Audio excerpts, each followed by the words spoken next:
안녕하세요. 본의 아니게 남의 집 재산 다툼에 휘말렸다가 대운을 얻게 된 40대 기혼 남자입니다.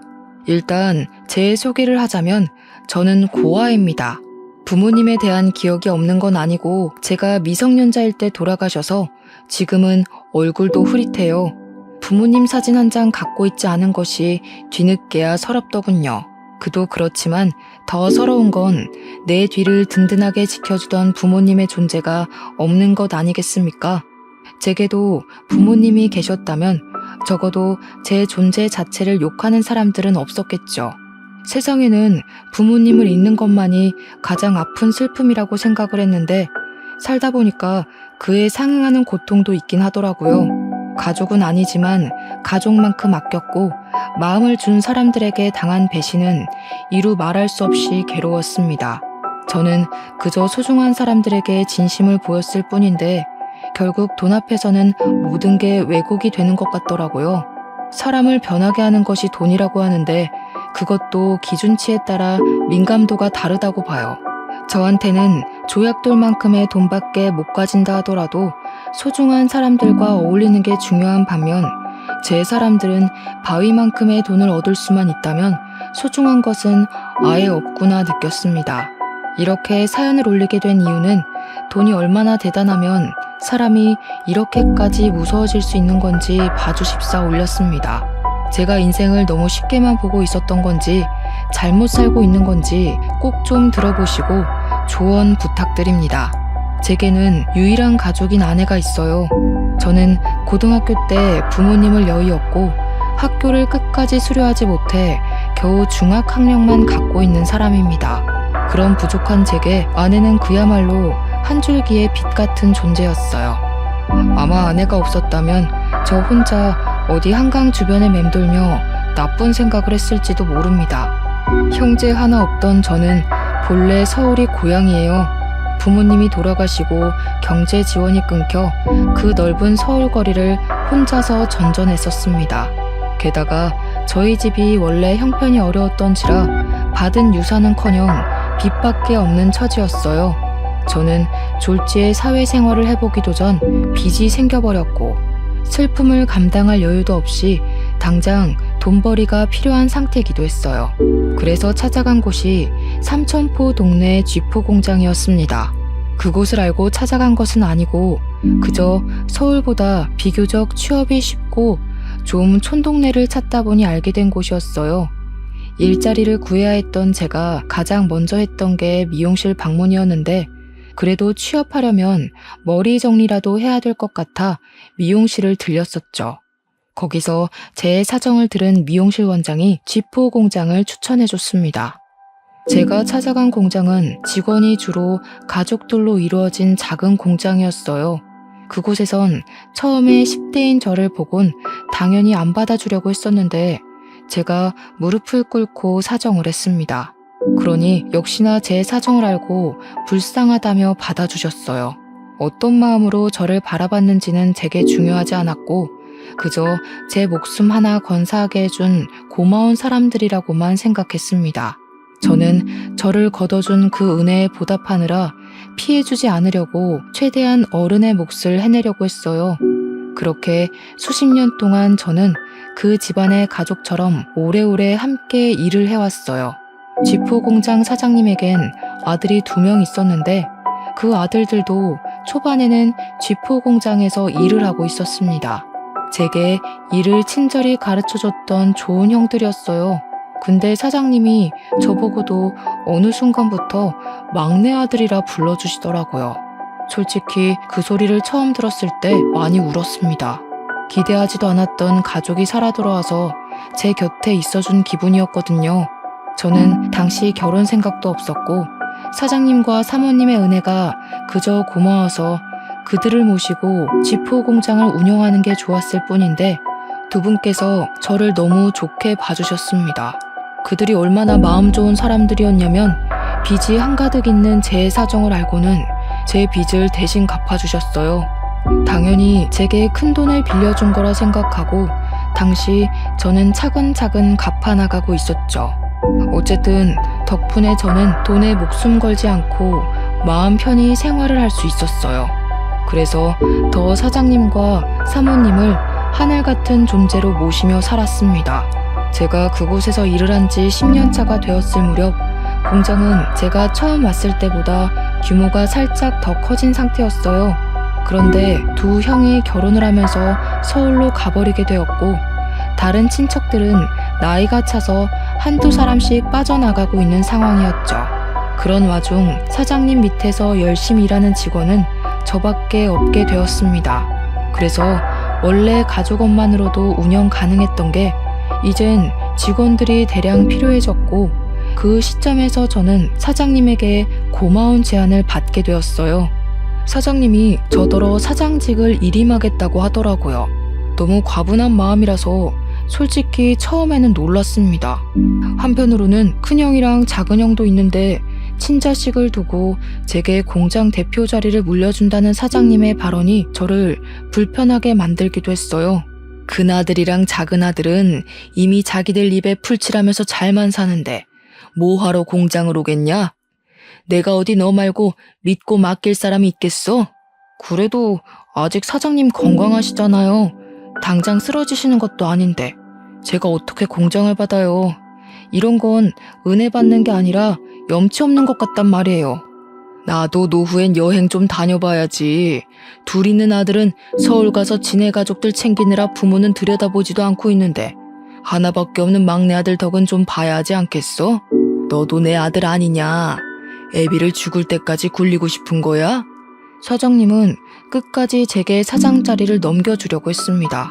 제게 말은 일부러 세게 하기도 하고 제가 곤란해 할 말을 서슴지 않으면서도 죄책감은 느끼지 않도록 어쩔 수 없는 이유를 억지로 만들어내기도 했어요. 제가 죄책감 갖지 않도록 설득하는 사장님의 말은 사실상 생각해보면 틀린 부분은 없습니다. 사장님 말대로 큰형, 작은형은 이미 서울에서 직장 생활 중이기에 공장을 이어받을 수 없는 상황이었거든요. 사장님 건강은 당시 아직 정정한 상태였지만 미리 후계자를 뽑아서 인수인계를 해야만 공장이 타격 없이 돌아가기 때문에 정황상 제가 물려받는 게 맞긴 해요. 다만 제가 걱정이 되었던 건 사장님이 아들이라고 불러주니 저도 여태 사장님과 사모님을 아빠, 엄마라고 생각한 거지 진짜로 혈육이 아니잖아요. 그런데 혈육 아닌 사람에게 온 세월 바쳐 일궈낸 자산을 물려주겠다고 하니 제가 다 미안했습니다. 정작 사장님과 사모님은 괜찮아 보였는데 말이죠. 그러나 별 수 있었겠습니까? 할 수 없이 제가 공장을 물려받았고 그 뒤로 저는 정말로 두 은인에게 더 잘하고자 효도를 하는 수밖에 없었어요. 그렇게 몇 년을 더 사장님과 바짝 붙어 다니며 인계를 받았습니다. 그런 와중에 공장에 있던 경리가 결혼한다고 일을 그만두면서 다른 사람을 뽑게 되었는데 고맙게도 새로운 경리가 바로 제 아내 되는 사람입니다. 면접은 제가 봤어요. 솔직히 비즈니스에서 사심이 들어가면 안 되는 거 알지만 아내가 정말 제 이상형과 가까워서 뽑게 되었습니다. 뽑고 나서야 근무적인 부분에서 부족함이 있으면 어쩌나 걱정이 되었는데 다행히 아내는 일도 야무지고 칠칠 맞지 않았고 곧잘 하더라고요.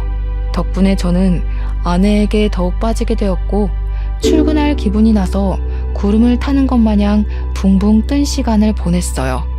제겐 첫 여자였던 아내에게 감히 고백할 생각은 못하고 저 혼자서 남몰래 마음만 키워갔어요. 그런데 놀랍게도 한날 아내가 먼저 제게 호감을 표시해 주더라고요. 아내가 하는 말이 자기가 호감을 느낀 것도 사실이지만 먼저 고백을 할 수 있었던 건 제 얼굴에 감정이 다 티가 나서 제 마음을 모를 수가 없었다고 했어요. 제가 자신을 좋아한다라는 걸 확신할 수 있었기에 아내도 고백할 용기가 있었다고 했습니다. 참 멋없는 시작이었지만 그래도 좋았습니다. 저는 그렇게 제게 과분한 아내와 사귀게 되었고 결혼까지 약속하게 되었어요. 정말 감사하게도 사장님은 제가 친아들처럼 혼수까지 해주시더라고요. 괜찮다고 나도 모은 돈 많다고 했는데도 사장님은 늘 제게 고마운 말로 저의 입을 다물게 했습니다. 아들한테 혼수 안 해주는 부모도 있다냐? 자식이 진짜 나를 닮기라도 했나? 와이프 되는 사람도 참 이쁜 여자로 골랐다. 나도 네 엄마랑 결혼하려고 몇 년을 쫓아다녔는데. 쓸데없는 소리 한다 또. 균성아, 필요한 거 있으면 우리한테 얼마든지 말해. 신혼집은 당연히 남자가 해가야 되는 거 알지? 집은 공장이랑 가까운 데로 계약했는데 시간 나면 괜찮은지 보고 와라. 남자는 태어나서 딱 3번만 울어야 된다는데 저는 그날로 3번째 울음을 보였어요. 부모님이 돌아가셨을 때 처음 울었고 사장님이 아들이라고 불러주셨을 때 2번 울었습니다. 그리고 제게 든든한 부모가 되어준 사장 사모님의 마음을 선물 받았을 때 3번째로 울게 되었네요. 저는 결국 사장 사모님의 고집을 꺾지 못해 작은 아파트까지 선물을 받아버렸어요. 형들도 와이프까지 데리고 삼천포로 내려와서 제 결혼을 축하해주는 성의를 보여줬고요. 저를 지지하는 사랑하는 사람들이 전부 제 곁에 있었습니다. 정말 완벽한 삶이라 생각했어요. 저는 가족이 없는 고아인데 마치 가족이 있는 느낌이라서 고아 신세가 전혀 서럽지 않았습니다. 그래서 평생 이제 행복할 일만 남았다고, 내가 과분하게 받은 이 행복을 보답할 일만 남았다고 생각했습니다. 하지만 누가 그런 소리를 했던 기억이 있는데요. 너무 행복하면 크게 들뜨지 말라고 불행이란 브레이크가 찾아온대요. 그 말이 망상은 아니더라고요. 살아갈 이유가 가득하기만 했던 제게 부모님을 잃었을 때와 같은 고통이 닥쳐왔습니다. 그 문제는 제가 존경하는 사장님의 병세가 악화되기 시작했을 때부터 일어났어요. 사장님은 쥐도 새도 모르게 찾아온 암 때문에 발견 즉시 시한부 선고를 받았습니다. 그 때문에 사장님의 친아들 2명과 제가 병실에 한데 모인 적이 있었어요. 그렇게 모이게 된 건 제 결혼식 이후 오랜만이었습니다. 오랜만에 같이 얼굴 보니까 좋네. 다름이 아니고 내가 시간이 얼마 안 남았잖아. 살아있을 때 재산 정리를 좀 하고 싶어서 불렀다. 그 자리에서 사장님은 자기 멀쩡할 때 재산 얘기를 하고 싶었다고 하면서 입을 떼기 시작했어요. 당연히 저는 남의 일이라고만 생각했습니다. 다시 말하지만 가족처럼 살긴 했어도 저는 친가족이 아니잖아요. 그런데 사장님이 하는 말은 제게도 충격이었어요. 사장님이 큰형, 작은형 얘기를 먼저 하면서 둘에게 지분을 40%씩 똑같이 나눠주고 나머지 20%는 약소하지만 제게 떼어줄 거라고 하시더라고요. 사장님 재산에서 20%면 무려 8억 가까이나 되는 돈이었습니다. 그것만으로도 충분히 놀라서 당황스러웠는데 사장님이 뒤에 덧붙이는 말은 제대로 된 불씨를 지폈어요. 공장은 균성이가 내내 운영했으니까 앞으로 균성이 몫인 거라. 여기에 대해선 불만 갖지 마라. 너희들이 가족 꾸려서 서울 밥 먹을 때 균성이는 밤도 옳게 못 자고 혼자서 공장 관리했다. 당연히 하던 놈이 공장 소유하는 게 맞지 않겠냐? 사장님의 이 결정은 좀 많이 놀랐어요. 사장님이 제게 그냥 공장을 물려준다고 했을 땐 제가 도맡아 운영하다가 다시 사장님이나 사모님께 돌려줄 생각을 하고 있었거든요. 사장님 말대로 공장까지 제게 넘어와 버리면 사실상 큰형이랑 작은형 대비 제게 떨어지는 상속 비율이 크게 차이나지 않았기 때문이에요. 물론 당연히 감사한 일이지만 솔직히 면목이 없었습니다. 사장님의 결정을 뒤늦게 말렸지만 사장님 생각은 단호했습니다. 그렇잖아도 큰형이랑 작은형 표정이 안 좋더라고요. 그렇게 사장님과 저희는 불편한 면담을 끝내고 나란히 병원 밖을 나왔어요. 병원 입구를 나오자마자 큰형과 작은형이 차가운 목소리로 말하더라고요. 정말 처음 듣는 목소리였습니다. 가족 해줬더니 집안 돌아가는 꼴 참 우습다. 안 그래 균성아? 넌 좋겠어. 아무것도 없이 우리 가족 안에 들어왔다가 재산까지 받게 생겼으니까. 이 정도면 인생 역전 수준 아니냐? 고아가 억대 자산가가 됐네. 그러게 말이야. 아무리 그래도 친자식만큼 받아가는 건 좀 아니지 싶다. 어떻게 굴러 들어온 돌이 박힌 돌을 빼려고 하냐? 우리 없는 사이에 아빠한테 얼마나 알랑방귀 낀 거야. 대단하다. 역시 두 형은 재산 때문에 기분이 안 좋은 듯 했습니다. 그래서 저는 형님들에게 나는 아무것도 받지 않아도 된다고 사장님을 내가 설득해 보겠다고 했더니 큰형이랑 작은형이 손사래를 치면서 그렇게 나오면 자기들이 나쁜 놈 되지 않냐고 그냥 받으라고 하더군요. 그렇게 떠나버린 형님들은 서울 잘 도착했냐는 제 문자를 대놓고 씹었습니다. 사랑하는 형제들과 사이가 틀어져 버린 것 같아 많이 속상했어요. 그 불편한 일이 찝찝하게 마무리된 것 치곤 굉장히 잠잠한 시간을 흘려보냈습니다. 그럼에도 저는 상속 문제 때문에 혼자 계속 마음이 편치 않았고 사장님 병간호를 병행하면서 사장님을 설득해보기도 했어요. 그랬더니 형님들 말대로 사장님은 제게 형들이 뭐라고 쪼더냐 하면서 형님들을 안 좋게 생각하더라고요. 저는 관계가 더 멀어지는 것 같아 사장님에게 더는 말을 꺼낼 수 없었습니다. 소가리를 심하게 하다 보니까 점차 제 기력이 초췌해져 갔어요. 그런 제게 힘이 되어준 건 제 아내였어요. 아내는 언제나 제 선택을 존중하겠다고 했고 제가 무슨 선택을 해도 내 잘못 아니니까 너무 상심하지 말라며 위로를 했어요. 그러면서 매일같이 맛있는 밥을 차려주고 약도 챙겨주고 열심히 제 내조에 힘을 썼죠. 저 때문에 제가 사랑하는 사람들 사이에 균열이 생기는 것 같아서 솔직히 두려웠고 다 버리고 떠나고 싶기도 했거든요. 그런데 아내를 보고서 제가 할 수 있는 데까지 노력해보고자 마음을 단단히 먹을 수 있었어요. 하지만 역시나 저의 찝찝했던 기분은 괜한 것이 아니었나 봐요. 어느 날 새벽에 사모님한테 전화가 왔는데 저더러 집에 좀 와줄 수 있냐고 하는 겁니다. 전화상으로도 느껴질 만큼 사모님 목소리가 안 좋았어요. 바로 일어나 옷을 갈아입는데 아내도 깨서는 같이 가자고 하더라고요. 사장 사모님이 제게 부모 같은 존재다 보니까 아내도 자연스레 사장님 내외를 시부모처럼 모셨거든요. 저희 둘은 얼른 챙겨서 그 야밤에 사장님 집을 향했습니다. 사장님 집과 저희 집은 공장 주변에 있어서 아주 가까웠어요. 걸어가도 되는 거리여서 급히 뛰었습니다. 집에 들어갔더니 집이 어질러져 있더라고요. 사모님은 거실 한가운데 서서 아무래도 강도가 든 것 같다면서 벌벌 떨고 있었습니다. 너 아빠 간병한다고 한동안 집을 안 왔었잖아. 짐 좀 챙기려고 와봤더니 세상에나 이 지경으로 되어 있지 뭐니? 우리 집에 올 사람이 없는데 왔다고 해도 애들이면 연락을 했을 거고 이렇게 집을 엉망으로 해놓지도 않았겠지. 아내가 불안해 떠는 사모님의 손을 잡아주었고 저는 일단 경찰에 신고를 했습니다. 그리고 사모님에게 뭐 없어진 거 없는지 찾아보자 했어요.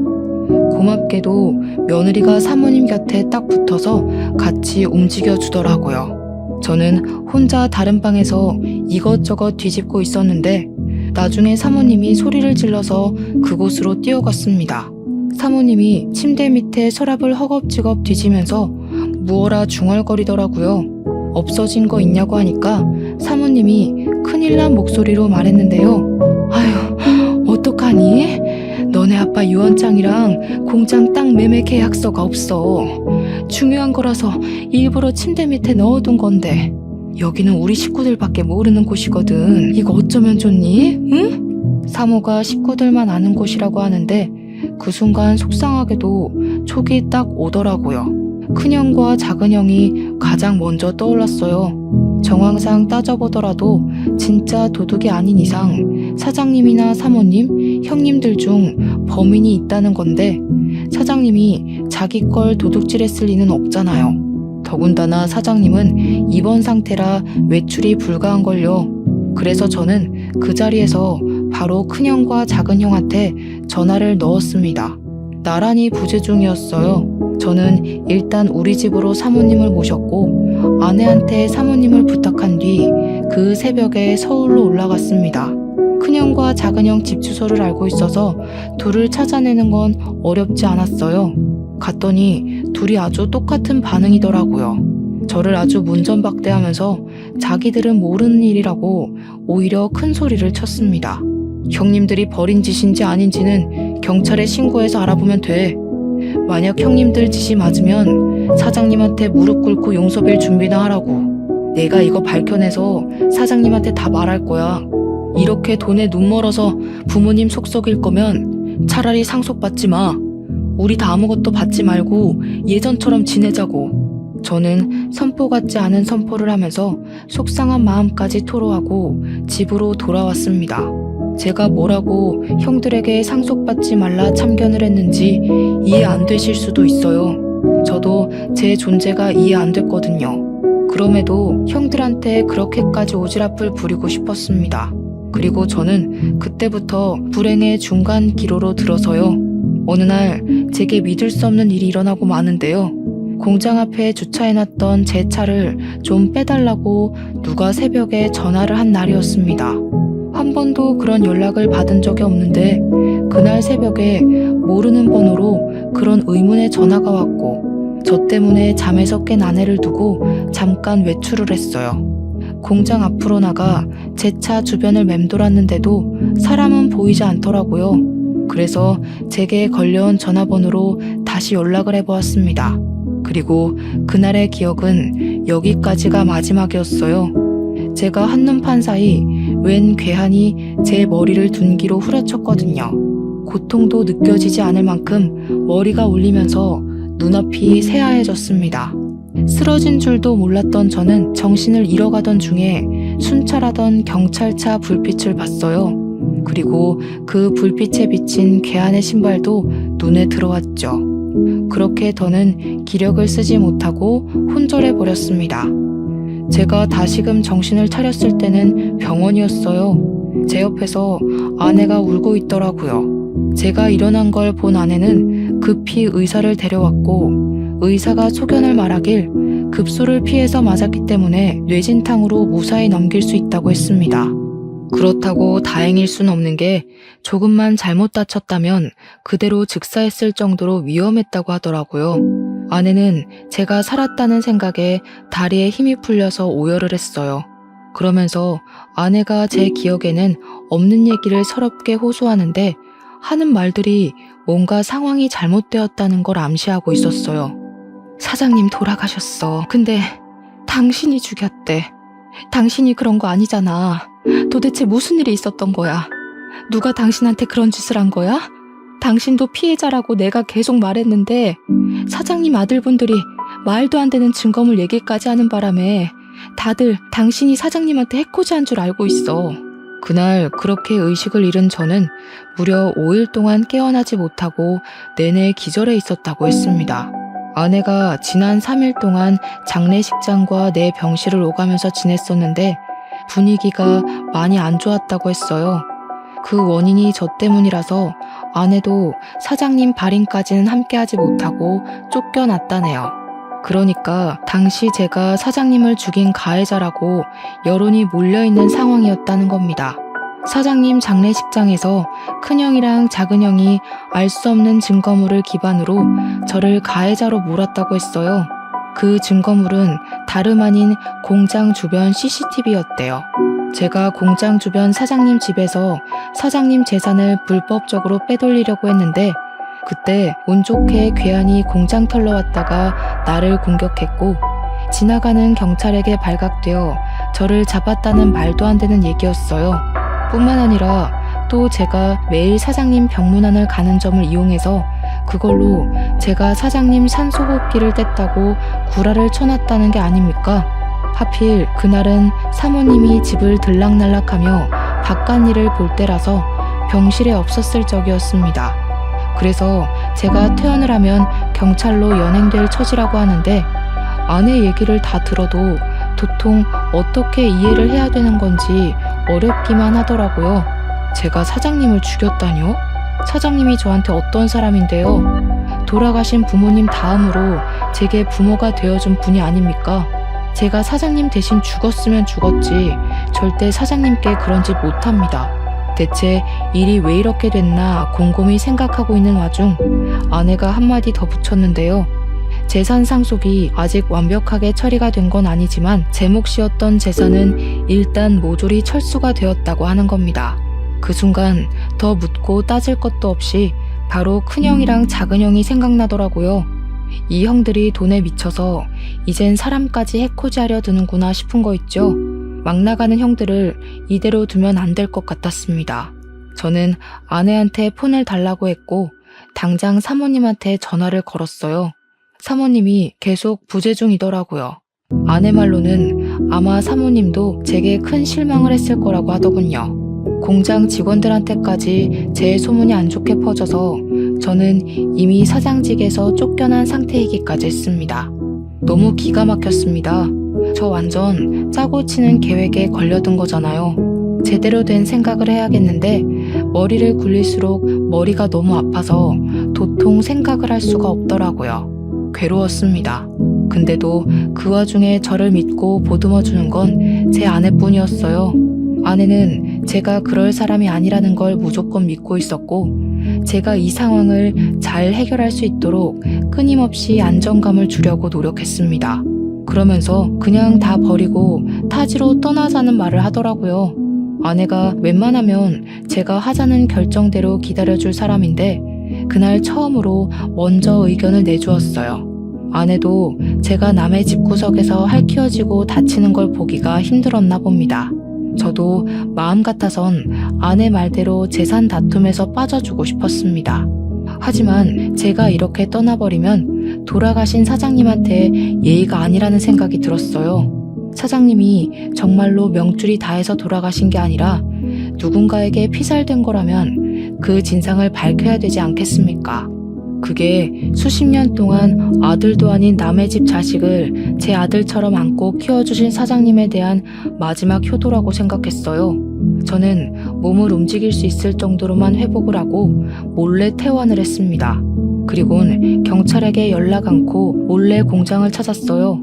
그러니 공장 직원들이 저를 보자마자 꺼지라고 물 뿌리고 침 뱉고 난리를 치더군요. 깜빵에 있어야 할 놈이 어떻게 밖을 싸돌아다니냐는 둥, 사장님이 나를 얼마나 아꼈는데 그런 파렴치한 욕심을 품냐는 둥 저를 썩은 놈으로 보고 있었습니다. 저는 당연히 제 짓이 아니라고 해명했어요. 하지만 애초에 다들 제 말을 들어줄 생각이 없는 것 같더라고요. 빗자루까지 들고 와서 저를 패길래 저는 아내가 위험해질까봐 얼른 그 자리를 빠져나왔습니다. 그리고 그 다음엔 사장님 집을 찾아갔어요. 초인종을 눌렀더니 사모님의 다 죽어간 목소리가 저를 안 보고 싶다고 문전박대를 하시더군요. 저 혼자 왔으면 사모님이 끝까지 집에 안 들였을 텐데 옆에서 아내가 사모님에게 사정하며 설득해서 끝내 저희 둘 다 집안에 들어갈 수 있었습니다. 사모님 표정은 저를 원망하고 있기도 했고 배신감에 서글퍼 있기도 했어요. 저를 보자마자 눈물을 흘리며 공장 직원들이 그랬던 것처럼 저를 탓하더라고요. 그래도 나는 끝까지 너를 믿었어. 그런데 네가 어떻게 그래? 우리 그이가 너를 진심으로 아들이라 생각했는데 어떻게 재산 때문에 그런 끔찍한 짓을 벌일 수가 있어? 이 양심 없는 놈아, 너는 여길 찾아올 자격도 없어. 저를 원망할 수밖에 없다는 거 알아요. 근데 제가 그런 거 아니에요. 저한테 사장님이 어떤 존재인지 잘 아시잖아요. 저는 공장도 필요 없고 재산도 필요 없던 사람이에요. 돈 때문에 사장님 배신할 거면 제가 나이 40 될 때까지 버티고 있었겠어요? 저 쓰러졌던 날, 저 때리고 도망친 사람을 봐서 찾아온 거예요. 제가 해명을 해도 사모님은 울기만 했지 제 말을 믿어주지 않았습니다. 돌아가신 사장님이 불쌍하다면서 계속 제 등짝을 때렸어요. 거기다 대고 저는 그날 새벽 제게 전화를 해서 공장 앞으로 나오라고 했던 사람의 통화 녹음을 들려줬습니다. 그러니 사모님께서 집중을 해주시더라고요. 저는 설명을 덧붙여서 그때 상황을 설명했고 둔기를 맞고 쓰러지면서 눈을 감기 전에 도망가는 사람 신발을 봤다고 했어요. 그게 바로 골프 운동화였다고 하니까 갑자기 사모님이 사색이 되더라고요. 그래서 왜 그러냐고 물었습니다. 사모님이 우왕좌왕하면서 휴대폰을 보여줬는데요. 혹시 이런 골프화였냐고 묻더라고요. 제가 그날 본 건 바이올렛 색상의 베이지 밑단을 단 수제 운동화였거든요. 근데 사모님이 보여준 것도 제가 본 것과 동일한 색상이더라고요. 그래서 저는 바로 이게 맞는다고 이걸 어떻게 사모님이 갖고 있냐고 물었죠. 네 형들이 골프 좋아하잖니. 네 아빠가 형들 생일 선물로 한 켤레씩 주문 제작한 거야. 아빠가 보라색을 좋아해서 똑같이 수제로 맞춰줬던 거다. 너는 골프를 안 치니까 아빠가 결혼식 날 구두 한 켤레 해줬던 거고. 맞습니다. 제가 결혼하는 날 사장님이 뜬금없이 구두를 선물해 주었어요. 그 구두가 제 발에 꼭 맞아서 중요한 날에만 신는다고 지금도 상자에 소중히 보관하고 있거든요. 그런데 형님들이 생일 선물로 골프화를 받았다는 건 모르고 있었습니다. 그 순간 충격받은 저희들은 그것을 시작으로 다른 증거까지 찾아 나섰어요. 그 과정에서 사모님이 아직 재산 상속이 이루어지지 않아 큰형과 작은형을 다음 주에 만나기로 했다고 말해주더라고요. 그러면서 그동안 사장님, 사모님 둘만 알고 있고 자식들에겐 알리지 않은 한 가지 사실이 있다면서 고백하셨는데요. 사실은 너희들 아빠가 너희들한테 재산 상속을 배정한 게 아니야. 상속인을 나한테 위임해놓고 한 발 빠져 있었어. 나더러 자기 죽고 나면 분명 태도 달라질 자식들이 있을 거라고. 그런 놈한테는 한 푼도 주지 말라 그랬거든. 사장님은 진작에 큰형과 작은형의 무력을 눈치챘다고 했는데 사모님이 자기 아들들이 그럴 리 없다면서 믿지 않았다고 했어요. 그러자 사장님이 사모님한테 자기 죽고 나서 아들들이 어떻게 나오는지 지켜본 뒤에 사모님 뜻대로 상속 진행하라고 위임장을 써줬다 합니다. 그게 사장님의 뜻이었고 유언이나 다름없으니까 사모님은 아들들을 믿지만 그렇게 하기로 따랐어요. 그런데 때마침 장례식장에서 큰형과 작은형이 제가 사장님을 죽였다면서 이런저런 증언을 기반으로 술술 말하길래 정말로 제가 그런 파렴치한 짓을 저지른 줄 알았다고 했습니다. 그래서 사모님은 돌아가신 사장님에게 원망까지 했다고 했어요. 남의 자식한텐 그리 자비롭고 친자식한테는 그리 냉철해서 벌받은 거라고. 당신이 아끼던 양아들 같은 녀석한테 호되게 당하니까 이제야 알겠냐면서 그렇게 이미 떠난 사장님에게 호소를 했다네요. 그 일 때문에 저한테 단단히 화가 난 사모님은 제 앞으로 된 재산은 전부 철수하겠다고 그렇게 아내한테 통보를 했대요. 아내가 제 알리바이를 대줬지만 사모님뿐만 아니라 이미 당시 여론이 저를 등져버려서 아무도 아내의 말을 믿지 않았다고 했습니다. 아무것도 모르는 사모님 입장에서 보면 충분히 오해할 만했다고 생각했어요. 일단 상황이 어떻게 돌아가고 있든 가장 중요한 건 증거였습니다. 이미 공장 CCTV는 형들이 떼어갔을 테니 다른 증거가 필요했어요. 마침 그때 아내가 뾰족한 수를 말해주더라고요. 그날 새벽 제가 차 앞에 갔다면 혹시 블랙박스에 현장이 남아있지 않겠냐고요. 아차 싶더라고요. 제가 둔기에 맞았을 때 경찰차가 멀찍이에서 나타나는 바람에 가해자가 급히 도망갔다는 게 떠올랐습니다. 그렇다면 당연히 그들이 제 차에 있는 블랙박스는 차마 손대지 못했을 거란 말이죠. 그들도 당황해서 차 블랙박스까진 생각 못한 것 같더라고요.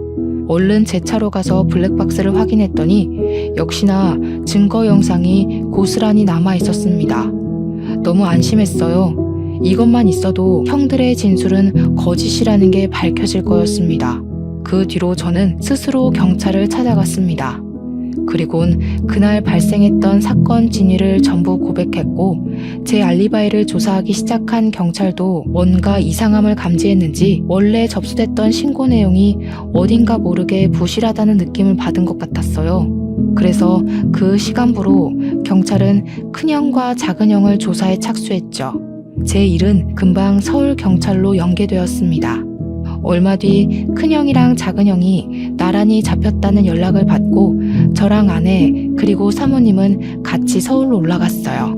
서에 도착했더니 큰형이랑 작은형이 저를 보자마자 살인자 새끼라고 삿대질을 하는 겁니다. 이 새끼가 감히 누구한테 누명 씌우려고. 형사님들, 저 녀석 말 들으면 안 돼요. 제가 아들이잖아요. 저 녀석이 우리 가족한테 들러붙을 때부터 수상했다고요. 제대로 확인해 보시라니까요. 큰형은 끝까지 제 탓을 했고 작은형은 저한테 쌍욕까지 일삼았습니다. 하지만 저는 잠시 대꾸를 참고서 묵묵히 경찰에게 제 입장을 표명했어요. 그리고 병원 CCTV도 구석구석 확인해 볼 것을 따로 요구했습니다. 병원 CCTV에 좀 당황했는지 큰형이 옆에서 사기치지 말라며 제 멱살을 잡더라고요. 뻔뻔하게 어디서 주작질이야? 네가 만들어낸 증거인 줄 모를 것 같아? 그래봤자 네가 우리 아빠 재산 빼먹으려고 들러붙어 있던 사실은 안 바뀌어. 거지새끼 걷어줬더니 자기가 진짜 친자라도 되는 줄 아나. 어디서 감히 우리 아빠 돈을 탐내? 겨우 이것밖에 안 되는 사람이라는 게 놀랍다. 돌아가신 사장님이 불쌍하네. 친자식이라고 둘씩이나 있는 아들들이 어떻게 지나가는 똥개만도 못할까? 그렇게 사장님 돈 독식하고 싶었어? 사장님 호흡기까지 손댈 만큼 돈에 미쳐 있었던 거야? 입 닫아. 네가 뭘 안다고 주제넘게 나불거려? 네가 아들이라고 해봤자 현실은 피 한 방울 안 섞인 고아 새끼 아냐. 네 부모가 죽기 전에 그리 유언 남기디? 남의 집에 빌붙어서 재산 빼먹고 살라고? 자꾸 사장님 돈이 형 돈인 것처럼 얘기하는데 그러는 피 섞인 형들은 고아 새끼인 나보다 못나서 재산 비율도 나랑 비슷하게 책정받은 거 아니야? 자기보다 잘난 사람한테 시기하는 건 우월감이 아니라 열등감이야. 형들 지금 열등감 덩어리 같아. 그때 더는 덤빌 말이 없었는지 큰형이 제게 손을 쓰려고 하더라고요. 나이 말고는 저보다 나은 게 없는 것 같은데 제가 그런 못난 사람한테 주먹을 왜 맞아주겠습니까? 당연히 형 주먹이 날아오르기 전 제가 먼저 박치기를 해서 큰형의 코피를 터뜨렸어요. 큰형 바로 저를 놓고 비명을 지르며 구부러지더라고요. 눈물이 찡 올라온 모습이었습니다. 형들이 날고 기어봤자 상속은 이미 사모님 몫이야. 날 제거할 게 아니라 사모님한테 효도를 했어야지. 그 정도 나이 먹고도 내가 하나하나 가르쳐줘야겠어? 무슨 소리야? 엄마 몫이라니. 아빠가 이미 우리한테 상속한다고 구두 약속했잖아. 유언장에도 그렇게 쓰여있다고 어디서 사기를 치려고 해? 바로 확인시켜줘? 유언장은 분명 의문의 강도에게 도난당했을 적이었습니다. 작은 형은 자기가 어떤 실수를 하고 있는지 모르고 있는 것 같더라고요. 신기하네. 유언장은 얼마 전 도둑 맞았는데 형 말은 꼭 그 유언장을 갖고 있다는 걸로 들린다. 뭘 조작해놨든 그 가짜 유언장이 뭔 소용이겠어. 이미 사장님이 사모님한테 상속인 위임했어. 사모님한테 위임장도 따로 있고. 아, 이렇게 말하면 너희들 엄마도 해코지한 뒤에 나한테 누명 씌울 건가? 큰형이랑 작은형은 계획이 틀어졌다는 것에 크게 당황하며 표정으로 드러냈습니다. 뭔가 잘못되고 있다는 걸 얼굴로 티냈어요. 그 와중에 병원 CCTV를 확인하러 갔던 경찰한테서 연락이 왔는데요. 영상에는 제가 먼저 병문안 다녀온 뒤 간호사들이 몇 번 왔다 갔다 했고 그 다음에 형들이 들락날락한 정황이 드러났는데 형들이 병실을 나가고 나서 수상쩍게 두리번거리는 것이 포착되었답니다. 그리곤 몇 분 뒤에 다시 병실로 들어간 간호사가 순간 급하게 뛰쳐나오더니 의사를 불러와서는 병실에 있는 사장님 침상을 끌고 임종실로 옮기는 게 드러났다네요. 형들 집을 압수수색한 경찰들도 형들 집에서 위조된 유언장과 절도한 땅 문서까지 발견했다고 했습니다. 빼도 박도 못하고 쉽게 발각된 증거들 때문에 큰형과 작은형은 더 이상 할 말을 잃고 좌절했어요.